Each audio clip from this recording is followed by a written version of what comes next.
The distributor is a critical component in older vehicles manufactured before the late 1990s and early 2000s. It routes high voltage from the ignition coil to the spark plugs in the correct firing order. When a distributor begins to fail, it produces several distinct symptoms. The most common are engine performance issues that affect how your vehicle runs and starts. Electrical symptoms are another category of distributor problems.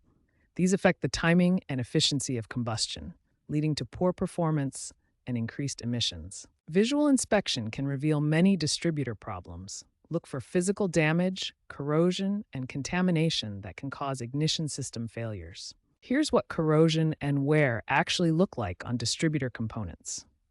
Notice the rough, light-colored residue and dusty appearance that indicates deterioration. Early recognition of these symptoms is crucial.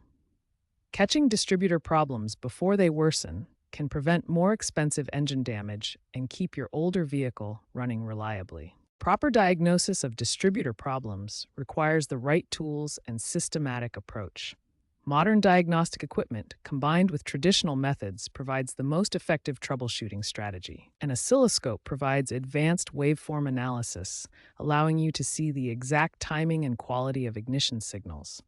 This is especially valuable for diagnosing intermittent problems. For older vehicles, OBD1 code readers can retrieve diagnostic trouble codes that point to specific ignition system problems.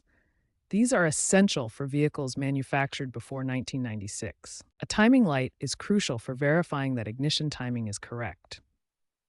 This tool strobes in sync with the ignition, allowing you to see timing marks on the engine.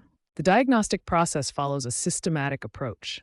Start with visual inspection, then move to electrical testing, and finally perform component-specific tests. The most common distributor repair is replacing the cap and rotor every 30 to 50,000 miles. These components wear from constant electrical arcing and heat exposure. For older point-type ignition systems, points and condensers require regular service. These mechanical components need adjustment and eventual replacement to maintain proper timing. Electronic ignition systems use pickup coils that can fail over time. These components generate the signal that triggers ignition timing and cost $50 to $200 to replace. When multiple components fail simultaneously, complete distributor replacement becomes necessary. This costs $150 to $500, but ensures reliable operation. Remember that distributor parts are becoming scarce, making proper maintenance crucial for keeping these systems running.